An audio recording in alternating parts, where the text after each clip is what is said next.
Hello guys, and welcome to part 2 of Everything a Bride Should Know from the book Everything a Bride Should Know by Michelle Park. I don't know how to pronounce her last name. I think it's pronounced Lizate. If you have not seen part 1, I highly recommend watching that. It'll be linked in the description. But yeah, let's go ahead and get started. We are going to dive into tips and stuff like that on toast from this book. 1. Choose your speakers. Often toasts are given by the best man, father of the bride, and someone who says a prayer. But if you want your mother, maid of honor, and or sister to speak, ask them to do that honor. Choose people you can trust to recognize that there is a time and place for everything. You don't have to be embarrassed. Don't open the mic. When people aren't prepared, they may go on and on. Worse yet, the topics you wish they wouldn't talk about. This is something I have heard advice on multiple times. Not opening the mic for toast. So not saying would anyone else like to give a toast? Because one, that, like it said, that can drag on. It can make it super long. People, honestly, the toasts are really sweet, and for the couple I think they're really great, but honestly, nobody wants to hear someone talk. Honestly though, the time for speeches, if you do want to open the mic, if you're like, what I really want to hear if other people have to say stuff, I recommend doing that at your rehearsal dinner. I think that is the time for speeches and toasts. Not necessarily toasts, that's time for speeches and stuff. So I highly recommend, if you do want to do that at your rehearsal dinner and invite the people that you really were like, what if my grandma wants to say something? What if my really close cousin, we're pretty much like sisters, we've grown up together, whatever, wants to say something? Invite those close people to the rehearsal dinner and have speeches then, if you really want that. Don't have it at your wedding. That's just a tip. Obviously it's your wedding, you can do whatever you want. But okay, next, schedule toasts early. It helps to avoid slurry speeches after people have been drinking. Say a word yourself. It's meaningful for guests, some of whom that may not spend much time with the newlyweds, to hear a welcome and a thank you. So of course this is pretty standard. I think we definitely at the end of the night will say thank you for coming, obviously. And then I think maybe in our entrance we might say, welcome, we're happy to have you, something like that. Okay, the night before your wedding may not be the best time for a bachelorette party. So this is for how to handle showers and parties. I completely agree. I could never, if we're being completely honest. However, I do think typically people get married on a Saturday. I think the Saturday before is the perfect time. Doing it the weekend before, the Saturday before, I just think that makes the most sense to me personally. Obviously it's your wedding, you can do whatever you want, but I highly recommend not doing it the night before. If you're being showered with gifts, enlist someone to keep a long log of who gave you what while you're opening them. This is very important, and we do this. And hosting these parties can prove expensive and time consuming, so save some special thanks for the planners. Okay, next up, selecting your gifts. So jewelry. Sometimes you can do things that reflect people's interests, perhaps a monthly subscription that delivers a spice, hot sauce, wine, chocolate, etc. It says jewelry, lip gloss. I think doing a subscription is a stretch. I actually wouldn't recommend that, but that's one of the tips they gave you. Tote bag filled with things for the big day. I actually gave these gifts in their boxes. They were these bridesmaids emergency packs, and they had stuff like that. Haircuts or styling. I am actually gifting my wedding party their makeup to be done. So those are just some tips on that. Okay, next is dressing your wedding party. Be sure to ask bridal party, both bridesmaids and groomsmen, what they can afford, and then respect their budget. Dress your maid and matron of honor in slightly different colors or styles from the attendants, so that everyone can easily see who the right-hand woman is. Set the tone with the women's attire. So obviously, since they're going to be walking in before you, you want to set the tone. My battery is flashing. That is lovely. Okay. I have a lot more tips. I'm just gonna go to till my battery dies, and then obviously I'll pick up from there in the same video. But I'm just gonna go till my battery dies. Okay, hair, veil. Let's see, hair clips, stylized bobby pins, jewelry. Those are just things I highlighted. Okay, next, gifts and registry tips. Do it instead on a separate insert with the bridal shower invitation, which I did, on the wedding website or through word of mouth. So instead of having your registry on a separate insert, just have it either on the invitation, on the wedding website, or through word of mouth. I just did it on the invitation. I feel like that's the easiest way to go. Track the gift cards. If you do receive gift cards, make sure you follow up with the giver after you spend them and tell the person what their gifts afforded you. I think that's really cute, and I need to get better about that. I'm so bad at that. And give your guests plenty of options so that way they can spend as much or as little as you want. This was hard for me to remember, but once I did, I tried really hard to do that, and I think that is very important. Alright, invitations 101. The invitations are your guest's first taste of your wedding to come. The details you choose, the artwork, the colors, the calligraphy, and the fonts will set the stage. So just keep that in mind. I am going to check the time really quickly as well. It is 11. I think, okay, my battery should die soon. I'm going to go till my battery dies. Okay, 6 to 9 months before the wedding or even earlier. Okay, save the date cards. Sending them 6 to 9 months before the wedding, and even earlier if it's a destination wedding. So keep in mind, I'm not having a destination wedding. However, I did send. Alrighty guys, so my camera died, so I let it charge, so that's why it is later in the day. My card was also full, so we had a lot of dilemmas to overcome, but we are back and we are almost done, I assure you, and I will try to go just a little bit fast so that way you guys can get a lot of information. I hope you can see me a little bit better, and I'm sorry if the angles are different from what they were before since I did have to reset everything up. But yeah, we're gonna keep going. I left off on save the dates where it was saying 6 to 9 months before your wedding, or even earlier if you have a destination wedding. I do not have a destination wedding. However, I did send out of state guests invitations before my in-state, or I'm sorry, save the dates before my in-state save the dates, because it is going to be obviously more travel for them and like kind of more planning and stuff like that, so I wanted to give them an even more heads up. So I sent out my out-of-state guests save the dates 9 months in advance, and then I sent out my in-state save the dates 6 months in advance.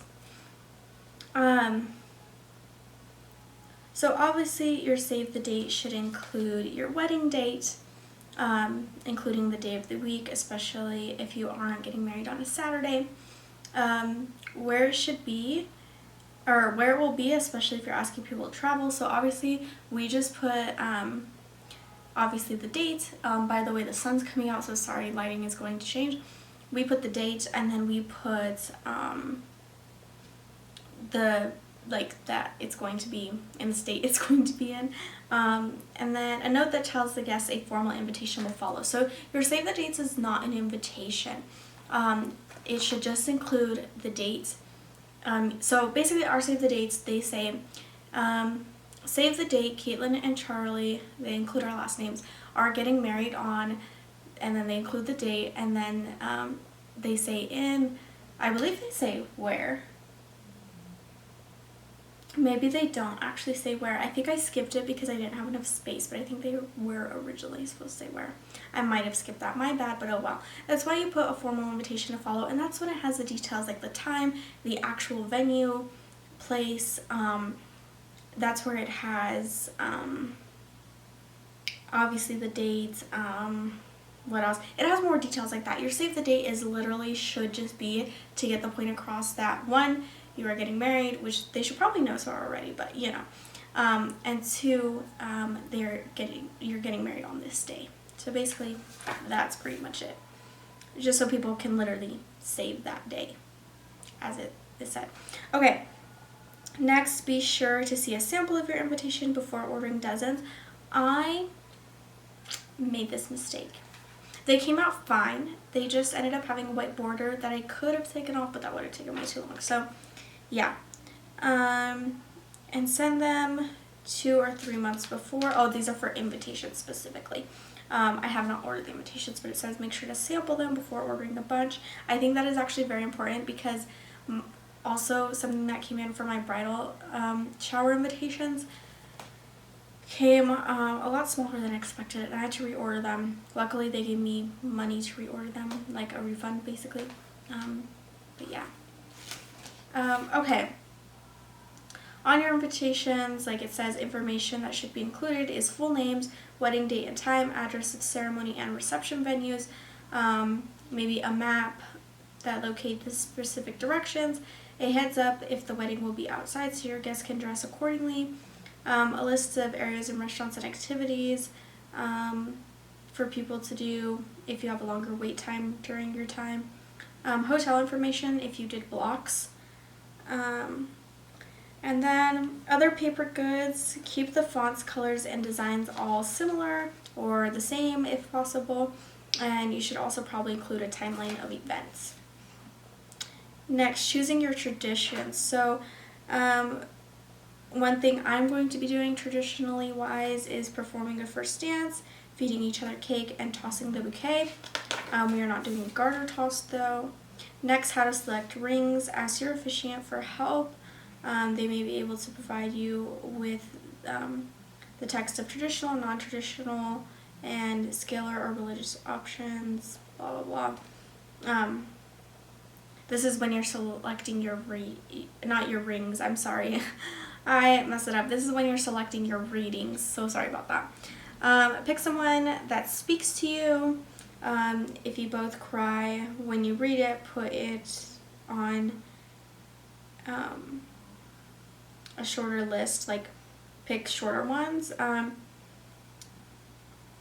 You can have quotes from your favorite movie, book, play, poem, or song. Consider matching the feel of your readings to the feel of the ceremony venue, and also you could have personal ones. So, okay, next is day of timeline. Cushion. Have cushion time to prepare for like delays, because sometimes those are inevitable and they probably will happen with everything going on. Stay in one place. This was something I took into consideration so much. As much as you can, try to stay in one place, whether it's the venue, the hotel. It saves you driving and things like that. Do photos beforehand. This is something I will be doing. Make time for corsage pinning and stuff like that. Make time for toast to be delivered. Things like that. Okay, next is picking a guest book. You can do a book of questions and write questions on the pages and have your guests answer them. You can have suggestion boxes for like first anniversary or first baby, things like that. Next is seating. If you assign guests to a table, it will be one of the last things you do because you will need their RSVPs first. Numbering the tables is really good. We'll probably will be doing that. Plan for kids, so consider designated kids tables or things like that. And then arrangements of the tables. Next is making guests comfortable. Provide a timeline so that way they know. If it affords your guests a glimpse of what is next and tells them where they need to be and when. If you can avoid doing so, don't schedule 3 hours of waiting between your ceremony and reception. Serve appetizers, even if it's a simple cheese platter, that will do. We will be having that at our wedding. Okay, how to obtain a marriage license. Getting a marriage license is not something to leave for last minute. Do you need to get a marriage license in the county where you're getting married or the country in which you live in? So remember, if you're having a destination wedding, this is more tips for that. What form of identification are you going to need? How soon before the wedding day must you have the license, and how soon after it is in how soon after it's in hands must we marry? How does our marriage license become official? Okay.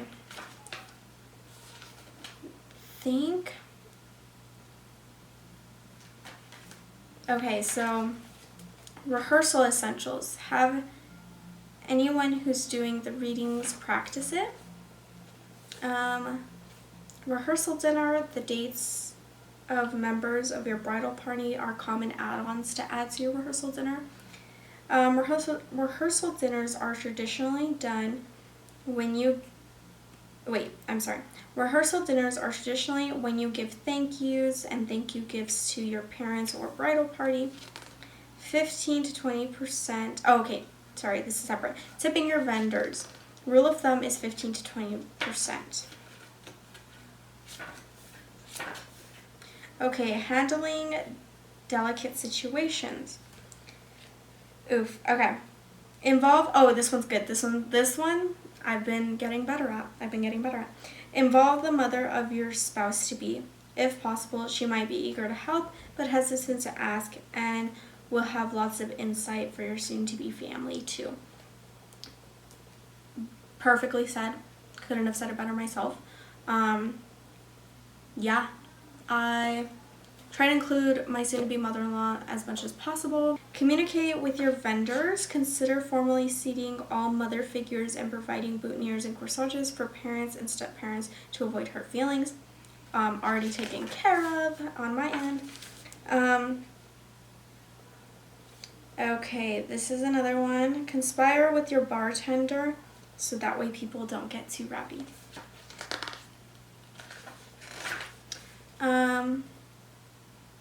Difficult conversations.